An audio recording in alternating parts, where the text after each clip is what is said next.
हाँ जी मित्र प्यारिओ, मैं इस समय मौजूद हाँ उस्ताद अल्लाह बख्श दे उस विरासती घर ਦੇ ਵਿੱਚ ਤੇ ਮੇਰੇ ਨਾਲ ਮੌਜੂਦ ਹਨ ਉਸਤਾਦ ਅਬਦੁਲ ਮਾਜਿਦ ਸਾਹਿਬ ਜੋ ਕਿ ਉਹਨਾਂ ਦੇ ਸ਼ਾਗਿਰਦ ਖਾਸ ਹਨ। ਅਸੀਂ ਉਹਨਾਂ ਤੋਂ ਪੁੱਛਦੇ ਹਾਂ ਉਹਨਾਂ ਦੀ ਜ਼ਿੰਦਗੀ ਦੇ ਬਾਰੇ ਅਤੇ ਕਰਦੇ ਹਾਂ ਕੁਝ ਇਤਿਹਾਸਿਕ ਗੱਲਾਂ। ਜੀ ਸਰ, ਸਾਨੂੰ ਦੱਸੋ ਉਸਤਾਦ ਹੋਰਾਂ ਦੀ ਸਭ ਤੋਂ ਪਹਿਲੇ ਮੁੱਢਲੀ ਜ਼ਿੰਦਗੀ ਦੇ ਬਾਰੇ ਕਿ ਕਿਵੇਂ ਉਹਨਾਂ ਦਾ ਸਫ਼ਰ ਸ਼ੁਰੂ ਹੋਇਆ, ਕਿੱਥੇ ਉਹਨਾਂ ਦਾ ਜਨਮ ਹੁੰਦਾ ਹੈ ਔਰ ਕਿਵੇਂ ਉਹਨਾਂ ਦਾ ਲਗਾਓ ਜਿਹੜਾ ਮੁਸੱਵਰੀ ਦੇ ਨਾਲ ਬਣਦਾ ਹੈ। ਬੇਸਿਕਲੀ ਉਸਤਾਦ ਅੱਲਾ ਬਖਸ਼ ਦਾ ਅਗਲਾ ਘਰਾਨਾ ਜਿਹੜਾ ਸੀ ਉਹ ਵੀ ਇਹਨੇ ਮੁਸੱਵਰੀ ਦੇ ਨਾਲ ਮੁੰਸਲਿਕ ਸੀਗਾ। ਅੱਛਾ। ਮਿਸਾਲ ਦੇ ਤੌਰ 'ਤੇ ਨਕਾਸ਼ੀ ਜੀ ਜਿਹੜੇ ਉਹਨਾਂ ਦੇ ਵਡਕੇ ਸਨ ਉਹ ਨਕਾਸ਼ੀ ਦੇ ਮਾਹਿਰ ਸਨ, ਨਕਾਸ਼ੀ ਕਰਦੇ ਸੀ।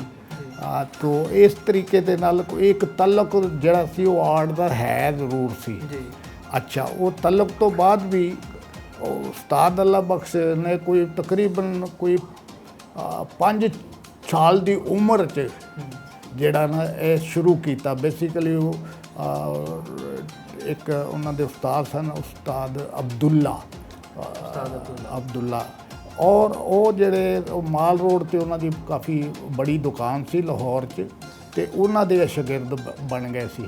ਤੋ ਉਹ ਜਿਹੜੇ ਉਹਨਾਂ ਦੇ ਉਸਤਾਦ ਸਨ ਉਹ ਮਨੀਏਚਰ ਪੇਂਟਿੰਗ ਦੇ ਬਹੁਤ ਬੜੇ ਉਸਤਾਦ ਸੀਗੇ। ਅਤੇ ਉਹਨਾਂ ਨੇ ਉਹਨਾਂ ਕੋਲੋਂ ਉਹ ਜੋ ਬਚਪਨ 'ਚ ਦੱਸਦੇ ਆ ਕਿ ਮੈਂ ਉਹਨਾਂ ਦੇ ਜਿਹੜੇ ਪੇਪਰ ਜਿਨ੍ਹਾਂ 'ਤੇ ਮਨੀਏਚਰ ਬਣਦੀ ਹੈ ਉਹ ਬਣਾਉਂਦਾ ਸੀ, ਉਹਨਾਂ ਕੋਲੋਂ ਸਿੱਖਦਾ ਸੀ। ਉਹ ਮੇਰੇ ਕੋਲ ਬਣਵਾਉਂਦੇ ਸੀ ਪੇਪਰ, ਉਹ ਅਤੇ ਉਹ ਮੈਂ ਬਣਾ ਕੇ ਦਿੰਦਾ ਸੀ। ਉਹਨੂੰ ਵਟਨੀ ਕਹਿੰਦੇ ਸੀ ਉਸ ਪੇਪਰ ਨੂੰ। ਉਹ ਲਿਹਾਜ਼ਾ ਉਸਤਾਦ ਅੱਲਾ ਬਖਸ਼ ਨੇ ਸਟਾਰਟ ਤੇ ਐਸੇ ਉਸਤਾਦ ਕੋਲ ਕੀਤਾ ਜਿਹੜਾ ਬੜਾ ਹੀ ਬਰੀਕ ਕੰਮ ਕਰਦਾ ਸੀ ਔਰ ਮਨੀਏਚਰ ਦਾ ਕੰਮ ਕਰਦਾ ਸੀ। ਤੋ ਆਪਣੇ ਜ਼ਮਾਨੇ 'ਚ ਕੁਛ ਨਾ ਕੁਛ ਤਾਂ ਉਹ ਵੀ ਉਹਨਾਂ ਨੇ ਸਿੱਖਿਆ ਹੋਣਾ, ਜਿਹੜਾ ਉਹ ਆਹਿਸਤਾ ਆਹਿਸਤਾ ਉਹਨਾਂ ਨੇ ਵੱਡੀ ਸਕਰੀਨ ਉੱਤੇ ਆਪਣੇ ਆਪ ਨੂੰ ਸ਼ੋਅ ਕਰਨ ਦਾ ਅੰਦਰ ਹੋਣਾ ਕੋਈ ਮਾਦਾ, ਜਿਹਦੀ ਵਜ੍ਹਾ ਨਾਲ ਉਹਨਾਂ ਨੇ ਫਿਰ ਬੜੀ ਵੱਡੇ ਮਿਊਰਲ ਪੇਂਟਿੰਗ ਵੀ ਕੀਤੀਆਂ। ਔਰ ਜ਼ਿਆਦਾਤਰ ਉਹਨਾਂ ਨੇ ਜਿਹੜਾ ਸਾਡੇ ਹਿੰਦੁਸਤਾਨ ਅਤੇ ਪਾਕਿਸਤਾਨ ਪਹਿਲੇ ਇਕੱਠਾ ਹੀ ਸੀ, ਉਸ ਵੇਲੇ ਬਹੁਤ ਸਾਰੀਆਂ ਪੇਂਟਿੰਗਾਂ ਜੋ ਉਸ ਰਿਲੇਟਿਡ ਉਹ ਬਣਾਈਆਂ। ਫਿਰ ਉਸ ਤੋਂ ਬਾਅਦ ਉਹਨਾਂ ਨੇ ਜ਼ਿਆਦਾਤਰ ਕੰਮ ਜਿਹੜਾ ਪੰਜਾਬ ਦੇ ਉੱਤੇ ਕੀਤਾ। ਅਤੇ ਪੰਜਾਬ ਦਾ ਅਤੇ ਉਸਤਾਦ ਜਿਹੜਾ ਉਹ ਮੰਨਿਆ ਜਾਂਦਾ ਹੈ ਦੁਨੀਆ ਦੇ ਵਿੱਚ ਕਿ ਵੀ ਉਹ ਪੰਜਾਬ ਦੀ ਜਿੰਨੀ ਖੂਬਸੂਰਤੀ ਪੰਜਾਬ ਦੀ ਜਿਹੜੀ ਹੈ ਉਹ ਬਣਾ ਕੇ ਗਿਆ ਜਾਂ ਉਹਨੇ ਬਣਾਈ ਜਾਂ ਹੋਰ ਕਿਸੇ ਦਾ ਹਿੱਸਾ ਨਹੀਂ ਹੈ। ਲੇਕਿਨ ਉਹਦੇ ਵਿੱਚ ਹੀਰ ਹੈ, ਰਾਂਝਾ ਹੈ, ਸੱਸੀ ਹੈ, ਪੁੱਲੂ ਮੀਆਂ, ਇਸ ਤਰ੍ਹਾਂ ਦੇ ਜਿਹੜੇ ਕਰੈਕਟਰ ਸੀ ਉਹਨਾਂ ਨੂੰ ਬੜਾ ਖੂਬਸੂਰਤ ਅੰਦਾਜ਼ 'ਚ ਦਿਖਾਇਆ। ਫਿਰ ਉਸ ਤੋਂ ਬਾਅਦ ਬਹੁਤ ਸਾਰੀਆਂ ਪੇਂਟਿੰਗਾਂ ਮਿਊਜ਼ੀਅਮ 'ਚ ਵੀ ਲੱਗੀਆਂ, ਉੱਥੇ ਦੇਖੀਆਂ ਜਾ ਸਕਦੀਆਂ ਕਿ ਹਲ ਵਾਇਆ ਜਾਂਦਾ, ਕੜਾ ਜਿਹੜਾ ਉਹ ਪੈ ਰਿਹਾ, ਉਹ ਕੋਈ ਝੋਨਾ ਲੱਗ ਰਿਹਾ, ਔਰ ਇਸੇ ਤਰ੍ਹਾਂ ਹੀ ਕਟਾਈ ਹੈ। ਬਹੁਤ ਸਾਰੀਆਂ ਪੇਂਟਿੰਗਾਂ ਉਹਨਾਂ ਦੀਆਂ ਐਸੀਆਂ ਕਿ ਜਿਹੜੀਆਂ ਮਈ ਜੂਨ ਦੇ ਮਹੀਨਿਆਂ ਦੇ ਵਿੱਚ ਕਟਾਈਆਂ ਹੁੰਦੀਆਂ, ਤਾਂ ਉਹਦੇ ਉੱਤੇ ਉਹਨਾਂ ਦਿਖਾਇਆ ਪੂਰਾ। ਉਹ ਪਤਾ ਲੱਗਦਾ ਗਰਮੀ ਦਾ ਅਹਿਸਾਸ ਹੁੰਦਾ ਔਰ ਉਸ ਵੇਲੇ ਦਾ ਮੌਸਮ ਜਿਹੜਾ ਨਾ ਉਹ ਦਿਖਾਉਣਾ ਆਰਟਿਸਟ ਦਾ ਬੜਾ ਵੱਡਾ ਕੰਮ ਹੈ ਕਿ ਬੰਦਾ ਉਹ ਪੇਂਟਿੰਗ ਨੂੰ ਵੇਖ ਕੇ ਅਤੇ ਉਹਨੂੰ ਵੀ ਪਸੀਨਾ ਜਿਹਾ ਆਉਣਾ ਸ਼ੁਰੂ ਹੋ ਜਾਂਦਾ। ਇਹ ਵੱਡਾ ਕੰਮ ਹੈ, ਇਹ ਬਹੁਤ ਵੱਡਾ, ਮਤਲਬ ਉਸ ਬੰਦੇ ਨੂੰ ਉਸ ਕੰਡੀਸ਼ਨ 'ਚ ਲੈ ਜਾਣਾ ਕਿ ਕੁਛ ਇਹ ਬੜਾ ਉਹਨਾਂ ਦਾ ਸੀ। ਫਿਰ ਉਹ ਹੋਰ ਬਹੁਤ ਸਾਰੀਆਂ ਪੇਂਟਿੰਗਾਂ ਉਹਨਾਂ ਦੀਆਂ ਹੈਗੀਆਂ ਜਿਹੜੀਆਂ ਕਿ ਬਈ ਥੋੜ੍ਹੇ ਜਿਹੇ ਹਟ ਕੇ ਰਹੇ, ਲੱਭ ਤੋਂ ਹਟ ਕੇ ਹੈਗੀਆਂ। ਮਤਲਬ ਕੋਈ ਲੈਂਡਸਕੇਪ ਹੈ, ਕੋਈ ਫਿਗਰ ਵਰਕ ਹੈਗਾ। ਤਾਂ ਉਹ ਕੰਮ ਉਹਨਾਂ ਨੇ ਬੇਸ਼ੁਮਾਰ ਕੀਤਾ, ਬਹੁਤ ਆਲਾ ਕੀਤਾ। ਉਹ ਫਿਰ ਸਾਰਾ ਉਹ ਦੇਖਦੇ ਰਹੇ। ਮੇਰਾ ਵਾਲਿਦ ਸਾਹਿਬ ਵੀ ਪੇਂਟਰ ਉਸਤਾਦ ਅਬਦੁਲ ਅਜ਼ੀਜ਼, ਉਹ ਵੀ ਉਸਤਾਦ ਅੱਲਾ ਬਖਸ਼ ਨੂੰ ਵੇਖ ਕੇ ਉਹ ਵੀ ਉਹਨਾਂ ਨੇ ਵੀ ਉਹ ਰੰਗ ਉਹਨਾਂ ਆ ਗਿਆ। ਹਾਂਜੀ। ਅੱਛਾ ਸਰ, ਇੱਕ ਗੱਲ ਅਸੀਂ ਦੇਖਦੇ ਹਾਂ ਕਿ ਸਾਡੇ ਜਿਹੜੇ ਸੁਸਾਇਟੀ ਦੇ ਵਿੱਚ, ਮਾਸ਼ਰੇ 'ਚ ਜਦੋਂ ਅਸੀਂ ਆਰਟ ਨੂੰ ਲਗਾਓ ਕਰਦੇ ਹਾਂ, ਆਰਟ ਵੱਲ ਜਾਂਦੇ ਹਾਂ, ਸਾਡੀ ਇੱਕ ਸੋਸ਼ਲ ਲਾਈਫ ਵੀ ਹੈ, ਘਰੇਲੂ ਲਾਈਫ ਵੀ ਹੈ ਕਿ ਸਾਨੂੰ ਮਾਸ਼ਰੇ ਦੇ ਵਿੱਚ ਅਕਸਰ ਹਮੇਸ਼ਾ ਉਹੀ ਜਿਹੜਾ ਸ਼ੋਭਾ ਚੂਜ਼ ਕੀਤਾ ਜਾਂਦਾ ਜਿਹੜਾ ਕਿ ਤੁਹਾਨੂੰ ਜ਼ਿਆਦਾ ਪੇ ਕਰਦਾ, ਔਰ ਆਰਟ ਵਾਲਾ ਸ਼ੋਭਾ ਜਿਹੜਾ ਕਿ ਇਨੀਸ਼ੀਅਲੀ ਤੁਹਾਨੂੰ ਪੇ ਨਹੀਂ ਕਰਦਾ। ਜਿੱਦਾਂ ਤੁਸੀਂ ਸ਼ੁਰੂ ਕਰਦੇ ਹੋ। ਸੋ ਮਾਸ਼ਰੇ ਦੇ ਵਿੱਚ ਕਾਫੀ ਸਾਰੀਆਂ ਇਹੋ ਜਿਹੀਆਂ ਮੁਸ਼ਕਲਾਂ ਦਾ ਵੀ ਸਾਹਮਣਾ ਰਹਿੰਦਾ ਹੈ, ਤੇ ਉਸਤਾਦ ਹੋਰਾਂ ਨੂੰ ਇਹੋ ਜਿਹੀ ਕੋਈ ਮੁਸ਼ਕਲ ਦਾ ਸਾਹਮਣਾ ਹੋਇਆ ਹੋਵੇ ਜਾਂ ਤੁਹਾਡੀ ਲਾਈਫ ਦੇ ਵਿੱਚ ਇਹੋ ਜਿਹਾ ਕੁਝ ਵਾਪਰਿਆ ਹੋਵੇ ਜਿਸ ਤੋਂ ਲੱਗਿਆ ਹੋਵੇ ਤੁਹਾਡਾ ਕਦੇ ਕਦੇ ਡੀਮੋਟੀਵੇਟ ਵੀ ਹੋਵੇ ਹੋ ਕਿ ਮੈਨੂੰ ਕੁਝ ਹੋਰ ਕਰਨਾ ਚਾਹੀਦਾ ਸੀ ਇਹਨਾਂ ਲੋਕਾਂ ਨੂੰ ਸੈਟੀਸਫਾਈ ਕਰਨ ਵਾਸਤੇ ਜਿਹੜੇ ਮੇਰੇ ਨਾਲ ਸੰਬੰਧਿਤ ਨੇ? ਅਸਲ 'ਚ ਦੇਖਣ ਵਾਲਾ ਕੁਝ ਹੋਰ ਕਹਿ ਰਿਹਾ ਹੁੰਦਾ ਜੀ, ਤੇ ਜਿਹੜੇ ਮੁਤਲਕ ਕਿਹਾ ਜਾਂਦਾ ਉਹ ਕੁਝ ਹੋਰ ਕਹਿ ਰਿਹਾ ਹੁੰਦਾ। ਹੁਣ ਮਿਸਾਲ ਦੇ ਤੌਰ ਤੇ ਤੁਹਾਡਾ ਹੀ ਸਵਾਲ ਹੈ ਜੀ, ਕਿ ਉਸਤਾਦ ਅੱਲਾ ਬਖਸ਼ ਨੂੰ ਅਗਰ ਪੁੱਛਿਆ ਜਾਏਗਾ ਤੇ ਉਹ ਕਹਿੰਦਾ ਕਿ ਮੈਂ ਆਪਣੀ ਜ਼ਿੰਦਗੀ ਦੇ ਵਿੱਚ ਬੜੇ ਆਨੰਦ ਲਏ ਨੇ, ਬੜੇ ਆਨੰਦ ਲਏ ਨੇ, ਜੀ, ਮੈਨੂੰ ਮੇਰੀ ਜ਼ਿੰਦਗੀ ਬੜੀ ਖੂਬਸੂਰਤ ਗੁਜ਼ਰੀ ਹੈ, ਜੀ, ਮੈਂ ਬੜੇ ਮਜ਼ੇ ਦੇ ਵਿੱਚ, ਮਤਲਬ ਕਿ ਇੱਕ ਇੰਨਾ ਵੱਡਾ ਬੰਦਾ ਬਣ ਜਾਣਾ ਜਿਹੜਾ ਇਹ ਆਨੰਦ ਨਹੀਂ ਤਾਂ ਹੋਰ ਕੀ ਹੈ। ਅੱਛਾ, ਹੁਣ ਜਿਹੜਾ ਬਾਹਰ ਬੈਠਾ ਦੇਖਦੇ ਆ ਉਹ ਕਹਿ ਰਿਹਾ ਕਿ ਇਹਦੇ ਕੋਲ ਯਾਰ ਕਾਰ ਨਹੀਂ ਹੈ, ਇਹਦੇ ਕੋਲ ਘਰ ਨਹੀਂ ਹੈ, ਇਹਦੇ ਕੋਲ ਮੋਟਰ ਨਹੀਂ ਹੈ, ਇਹਦੇ ਕੋਲ ਇੰਜ ਨਹੀਂ ਹੈ, ਤਾਂ ਉਂਝ ਨਹੀਂ ਹੈ। ਇਹ ਆਨੰਦ ਜਿਹੜਾ ਹੋਰ ਤਰ੍ਹਾਂ ਦਾ ਹੈ। ਹਾਂਜੀ, ਮੁਸੱਵਰ ਦਾ, ਸ਼ਾਇਰ ਦਾ, ਮੂਸੀਕਾਰ ਦਾ ਆਨੰਦ ਜਿਹੜਾ ਹੈ ਉਹ ਹੈ ਕਿ ਲੋਕ ਜਿਹੜੇ ਨੇ ਸੁਣ ਕੇ ਤੇ ਖੁਸ਼ ਹੋ ਜਾਣ। ਬਿਲਕੁਲ। ਅੱਛਾ ਸਰ, ਇੱਕ ਗੱਲ ਜਿਹੜੀ ਮੇਰੇ ਤੁਹਾਡੀਆਂ ਗੱਲਾਂ ਕਰਦੇ ਹੋਏ ਮੈਂ ਤੁਹਾਡੀਆਂ ਅੱਖਾਂ ਦੇ ਵਿੱਚ ਉਹ ਚੀਜ਼ਾਂ ਮਹਿਸੂਸ ਵੀ ਕਰ ਰਿਹਾ, ਤੇ ਮੈਂ ਇਹ ਚੀਜ਼ ਪੁੱਛਣਾ ਚਾਹਾਂਗਾ ਕਿ ਕਦੇ ਆਰਟ ਬਣਾਉਂਦੇ ਹੋਏ ਇਮੋਸ਼ਨਲ ਹੋਣਾ, ਕਿ ਆਰਟ ਨੂੰ ਦੇਖ ਕੇ ਅਕਸਰ ਜਿਹੜਾ ਆਰਟਿਸਟ ਬੰਦਾ ਉਹ ਬੜਾ ਨਰਮ ਦਿਲ ਦਾ ਮਾਲਕ ਹੁੰਦਾ ਹੈ ਤੇ ਉਹ ਚੀਜ਼ਾਂ ਨੂੰ ਉਹ ਬੜੀ ਗਹਿਰਾਈ ਤੋਂ ਮਹਿਸੂਸ ਕਰਦਾ ਹੈ। ਤੁਸੀਂ ਆਪਣੇ ਆਰਟ ਨੂੰ ਜਾਂ ਉਸਤਾਦ ਸਾਹਿਬ ਦੇ ਆਰਟ ਨੂੰ ਕਿੰਨਾ ਕੁ ਗਹਿਰਾਈ ਤੋਂ ਮਹਿਸੂਸ ਕੀਤਾ ਕਿ ਕਦੀ ਇਹੋ ਜਿਹੀ ਸਿਚੁਏਸ਼ਨ ਵੀ ਆਈ ਤੁਹਾਡੇ ਤੇ ਕਿ ਅੱਖਾਂ ਦੇ ਵਿੱਚੋਂ ਹੰਝੂ ਵਗਣਾ ਸ਼ੁਰੂ ਹੋ ਗਏ ਹੋਣ, ਕੋਈ ਇੱਦਾਂ ਦੀ ਸਟੋਰੀ ਹੋਵੇ ਆਪਣੀ? ਹੰਝੂ ਜਿਹੜੇ ਨੇ ਉਹ ਅਗਰ ਸ਼ਾਇਰ ਦੇ ਹੋਣ ਜਾਂ ਰਾਈਟਰ ਦੇ ਹੋਣ ਜਾਂ ਮੂਸੀਕਾਰ ਦੇ ਹੋਣ ਜਾਂ ਪੇਂਟਰ ਦੇ ਹੋਣ, ਉਹ ਬੇਸਿਕਲੀ ਕਿਸ ਤਰ੍ਹਾਂ ਨਿਕਲਦੇ, ਕਿਸ ਤਰ੍ਹਾਂ ਨੇ ਹੰਝੂ ਬੇਸਿਕਲੀ ਤੁਸੀਂ ਕਿਸੇ ਦੇ ਦੁੱਖ ਨੂੰ ਆਪਣਾ ਦੁੱਖ ਸਮਝੋਗੇ ਤਾਂ ਫੇਰ ਤਾਂ ਹੋ ਸਕਦਾ ਹੈ, ਲੇਕਿਨ ਇੱਥੇ ਇੰਝ ਹੁੰਦਾ ਨਹੀਂ। ਆਪਣਾ ਹੀ ਦੁੱਖ ਜਿਹੜਾ ਉਹਦੇ ਹੰਝੂ ਅਸੀਂ ਵਗਾਉਂਦੇ ਫਿਰਨੇ। ਅੱਛਾ, ਰਹਿ ਗਈ ਗੱਲ ਕਿ ਉਹਨੂੰ ਜਿਹੜਾ ਥੋੜ੍ਹਾ ਜਿਹਾ ਹੋਰ ਆਸਾਨ ਕਰ ਦੇਵਾਂ, ਉਹ ਇਹ ਹੈਗਾ ਕਿ ਮੈਂ ਜਿਹੜੀ ਕੋਸ਼ਿਸ਼ ਕੀਤੀ ਹੈ ਉਹ ਮੁਸੱਵਰੀ ਦੇ ਵਿੱਚ ਮੈਂ ਉਹ ਲੈਂਡਸਕੇਪ ਬਣਾਉਣਾ ਕਿ ਜਿਹੜਾ ਮੌਸਮ ਜਿਹੜੇ ਕਦੇ ਕਦੇ ਆਉਂਦੇ ਨੇ। ਕਦੇ ਕਦੇ ਤੋਂ ਮੁਰਾਦ ਹੁੰਦਾ ਹੈ ਕਿ ਜਦੋਂ ਤੁਸੀਂ ਕਹੋ ਕਿ ਅੱਜ ਬੜਾ ਮਜ਼ਾ ਆਇਆ, ਅੱਜ ਬੜੀ ਠੰਡੀ ਹਵਾ ਆਈ, ਅੱਜ ਬੜਾ ਖੁਸ਼ਗਵਾਰ ਮੌਸਮ ਰਿਹਾ। ਜੇ ਤੇ ਤੁਸੀਂ ਇਸ ਤਰ੍ਹਾਂ ਦੇ ਬਣਾਓਗੇ ਤੇ ਇਨਸਾਨ ਖੁਸ਼ ਜਿਹੜੇ ਨੇ ਉਹ ਖੁਸ਼ੀ ਮਹਿਸੂਸ ਕਰਨਗੇ।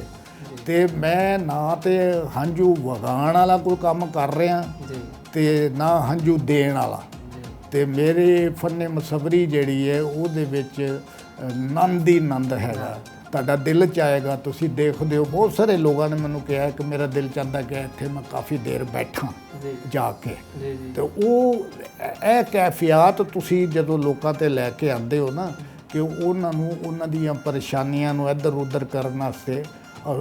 ਅਯੂਬ ਖਾਨ ਦਾ ਵੇਲਾ ਸੀ ਤੇ ਉਦੋਂ ਇੱਕ ਅਖਬਾਰ ਨੇ ਪੜ੍ਹਿਆ ਸੀ ਕਿ ਉਹਦੇ ਵਿੱਚ ਲਿਖਿਆ ਕਿ ਕਿਸੇ ਨੇ, ਰਾਈਟਰ ਨੇ ਪੁੱਛਿਆ ਅਯੂਬ ਖਾਨ ਨੂੰ ਕਿ ਤੁਸੀਂ ਇੰਨੀ ਮਸਰੂਫੀਅਤ ਦੇ ਵਿੱਚ, ਇੰਨੀ ਗੁਨਾਹਗੂ ਮਸਰੂਫੀਅਤ ਤੁਹਾਡੀ ਹੁੰਦੀ ਹੈ ਤੇ ਉਹਦੇ ਵਿੱਚ ਕਦੇ ਬੰਦਾ ਡਿਪਰੈਸ਼ਨ 'ਚ ਆਉਂਦਾ ਹੈ ਜਾਂ ਸਕੂਨ 'ਚ ਆਉਂਦਾ ਹੈ, ਤੇ ਉਹਨੂੰ ਕੀ ਕਰਦੇ ਹੋ ਤੁਸੀਂ?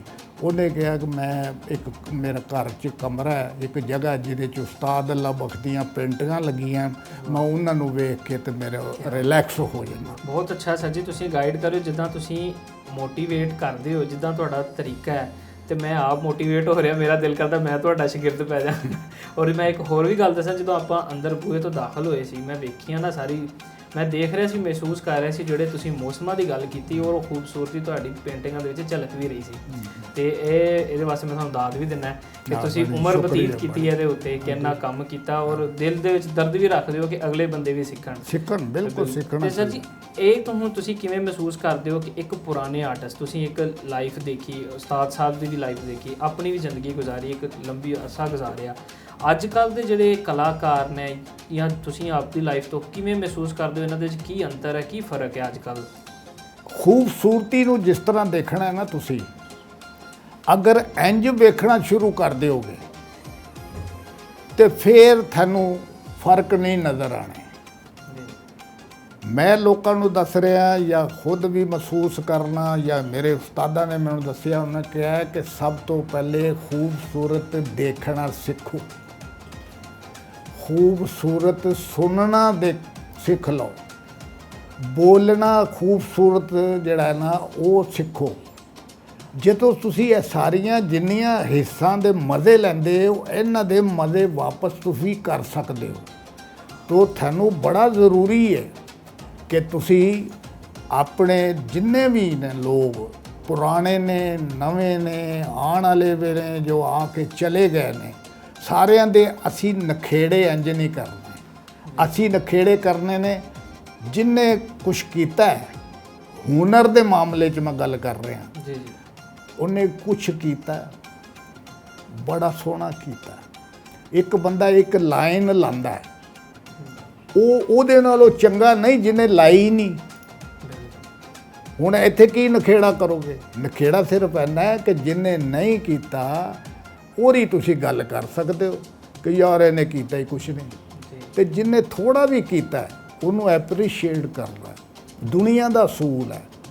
ਮੈਂ ਜਿੱਥੇ ਜਿੱਥੇ ਵੇਖਿਆ ਲੋਕਾਂ ਨੂੰ, ਉਹਨਾਂ ਨੇ ਉਹ ਐਪਰੀਸ਼ੀਏਟ ਕੀਤਾ। ਤਾਂ ਤੁਹਾਡਾ ਫਰਜ਼ ਬਣਦਾ ਤੁਸੀਂ ਵੱਡਕੇ ਬਣ ਕੇ, ਅੱਛੇ ਇਨਸਾਨ ਬਣ ਕੇ ਲੋਕਾਂ ਨੂੰ ਐਪਰੀਸ਼ੀਏਟ ਕਰੋ। ਉਹ ਤੁਹਾਡਾ ਐਪਰੀਸ਼ੀਏਟ ਕਰਨ ਨਾਲ ਉਹ ਵਧਣਗੇ। ਜੇ ਤੁਸੀਂ ਉਹਨਾਂ ਨੂੰ ਡਿਪਰੈਸ ਕਰੋਗੇ, ਉਹਨਾਂ ਨੂੰ ਭੈੜਾ ਚੰਗਾ ਕਹਿਣਾ ਸ਼ੁਰੂ ਕਰ ਦੋਗੇ, ਉਹ ਵਿਚਾਰੇ ਜਿਹੜੇ ਪੁਰਾਏ ਪੈ ਜਾਣਗੇ। ਉਹ ਸਿਮਤਾਂ ਉਹਨਾਂ ਦੀਆਂ ਖਰਾਬ ਹੋ ਜਾਣਗੀਆਂ। ਤੁਸੀਂ ਸਿਮਤਾਂ ਦਰੁਸਤ ਕਰਨ ਵਾਸਤੇ ਤੁਹਾਨੂੰ ਬੜਾ ਜ਼ਰੂਰੀ ਹੈ ਕਿ ਤੁਸੀਂ ਉਹਨਾਂ ਨੂੰ ਐਪਰੀਸ਼ੀਏਟ ਕਰੋ। ਮੈਂ ਇਸੇ ਪਰ ਕਹਿ ਰਿਹਾ, ਕਿਸੇ ਦਾ ਕੋਈ ਵੀ ਨਹੀਂ ਅੱਜ ਯਾਰ ਬੋਲ ਵੀ ਨਹੀਂ ਬੋਲ ਸਕਦੇ ਤੁਸੀਂ।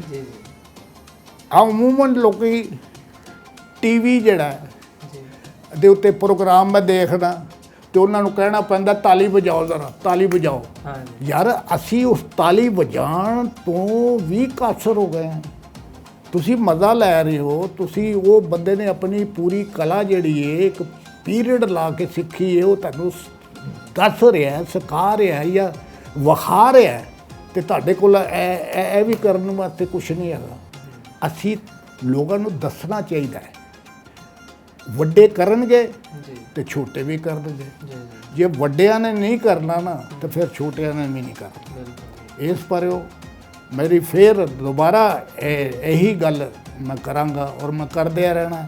ਮੈਨੂੰ ਪਿਛਲੇ ਅਰਸੇ ਤੋਂ ਕਾਫੀ ਜਿਹੜੇ ਫਿਜ਼ੀਕਲੀ ਪਰੇਸ਼ਾਨੀਆਂ ਵੀ ਰਹੀਆਂ, ਲੇਕਿਨ ਉਹਦੇ ਬਾਵਜੂਦ ਮੇਰੀ ਭੱਜ ਦੌੜ 'ਚ ਕੋਈ ਫਰਕ ਨਹੀਂ ਆਇਆ। ਡਾਕਟਰ ਕਹਿੰਦਾ ਜੀ ਆਰਾਮ ਕਰੋ, ਉਹ ਮੈਂ ਕਿਹਾ ਮੈਂ ਆਰਾਮ ਸਦੀਆਂ ਕਰਨਾ, ਪਤਾ ਨਹੀਂ ਕਿੰਨਾ ਕਰਨਾ, ਤੇ ਮੈਨੂੰ ਕੁਛ ਹੋਣ ਜਿੰਨਾ ਥੋੜ੍ਹਾ ਜਿਹਾ ਟਾਈਮ ਦਿੱਤਾ ਇਹ ਤਾਂ ਕੁਛ ਕਰਨ ਦਿਓ। ਇਸ ਲਿਹਾਜ਼ ਨਾਲ ਸਿੱਖਣ ਦੇ ਅਮਲ ਨੂੰ ਜਾਰੀ ਸਾਰੀ ਜਿਹੜਾ ਬੰਦਾ ਰੱਖਣਾ ਚਾਹੁੰਦਾ, ਉਹ ਬੰਦਾ ਜਿਹੜਾ ਨਾ ਵਾਕਿਆ ਹੀ ਇਨਸਾਨ ਹੈਗਾ ਔਰ ਉਹਦੀ ਆਕਬਤ ਬਿਹਤਰੀਨ ਹੋਏਗੀ। ਜਿਹੜਾ ਕਿ ਸਿੱਖਣ ਦੇ ਅਮਲ ਦੇ ਵਿੱਚ ਰੁਕਾਵਟਾਂ ਪਾਉਂਦਾ ਜਾਂ ਸਿੱਖਣ ਦੇ ਅਮਲ ਨੂੰ ਸ਼ੁਰੂ ਨਹੀਂ ਕਰਨ ਦਿੰਦਾ, ਉਹ ਬੰਦਾ ਜਿਹੜਾ ਮੇਰੇ ਨਜ਼ਦੀਕ ਉਹ ਥੋੜ੍ਹਾ ਜਿਹਾ ਕਮਜ਼ੋਰ ਹੈ। ਅੱਲਾਹ ਤਾਲਾ ਉਹਨਾਂ ਨੂੰ ਵੀ ਤੌਫੀਕ ਦੇ ਕੇ ਉਹ ਵੀ ਕਰਨ। ਨਹੀਂ, ਬਹੁਤ ਸੋਹਣਾ ਤੁਸੀਂ ਗਾਈਡ ਕਰ ਰਹੇ ਹੋ। ਦਰਸ਼ਕੋ, ਤੁਸੀਂ ਦੇਖ ਰਹੇ ਹੋ ਉਸਤਾਦ ਜੀ ਨੇ ਦੱਸਿਆ ਹੈ ਕਿ ਕੱਲਾ ਸ਼ਊਰ ਕੱਲਾ ਕਲਾ ਦਾ ਸਿੱਖਣਾ ਨਹੀਂ, ਉਸ ਕਲਾ ਦਾ ਹੁਨਰ ਉਹਨੂੰ ਦੇਖਣਾ ਪਰਖਣਾ ਵੀ ਆਉਣਾ ਚਾਹੀਦਾ ਹੈ, ਤੇ ਉਹਦੀ ਰਿਸਪੈਕਟ ਵੀ ਬਹੁਤ ਜ਼ਰੂਰੀ ਹੈ। ਤੇ ਜਿਵੇਂ ਉਸਤਾਦ ਜੀ ਮੈਨੂੰ ਦੱਸ ਰਹੇ ਨੇ, ਔਰ ਇਹ ਜਿਹੜੀਆਂ ਕਮਾਲ ਦੀਆਂ ਗੱਲਾਂ ਜਿਹੜੀਆਂ ਕਿ ਆਪ ਜੀ ਨੇ ਉਮਰ ਹੰਢਾ ਕੇ ਤੁਸੀਂ ਸਾਨੂੰ ਆਪਣੇ ਮੂੰਹ ਦੇ ਰਾਹੀਂ ਸਾਡੇ ਦਰਸ਼ਕਾਂ ਨੂੰ ਤੇ ਸਾਡੇ ਤੱਕ ਪਹੁੰਚਾ ਰਹੇ ਹੋ, ਇਹ ਗੱਲਾਂ 1 ਮਿੰਟ ਜਾਂ 1 ਦਿਨ ਜਾਂ 1 ਸਾਲ ਦੇ ਵਿੱਚ ਨਹੀਂ ਬੰਦਾ ਸਿੱਖਦਾ। ਕਈ ਸਾਲਾਂ ਦੀ ਮਿਹਨਤ, ਉਸਤਾਦ ਹੁਰਾਂ ਦੀ ਜ਼ਿੰਦਗੀ, ਔਰ ਜਿਵੇਂ ਸਰ ਜੀ ਨੇ ਗੱਲ ਕੀਤੀ ਕਿ 16ਵੀਂ ਸਦੀ ਤੋਂ ਵੀ ਮੈਂ ਸਿੱਖਿਆ। ਮਤਲਬ ਆਪਣੇ ਆਪ ਨੂੰ ਇਸ ਕਾਬਲ ਬਣਾਉਣਾ ਕਿ ਤੁਸੀਂ ਇੰਨੀਆਂ ਸਦੀਆਂ ਪਿੱਛੇ ਟਰੈਵਲ ਕਰੋ, ਫਿਰ ਉਹ ਚੀਜ਼ਾਂ ਨੂੰ ਸਿੱਖ ਕੇ ਆਓ ਔਰ ਉਹੀ ਚੀਜ਼ਾਂ ਅਗਲੀ ਪੀੜ੍ਹੀ ਤੱਕ ਪਹੁੰਚਾਓ। ਮੈਂ ਕਹਿੰਦਾ ਕਿ ਇੱਕ ਸ਼ਾਹਕਾਰ, ਇੱਕ ਫਨਕਾਰ ਦੀ ਇੱਕ ਬਹੁਤ ਵੱਡੀ ਗੱਲ ਹੈ।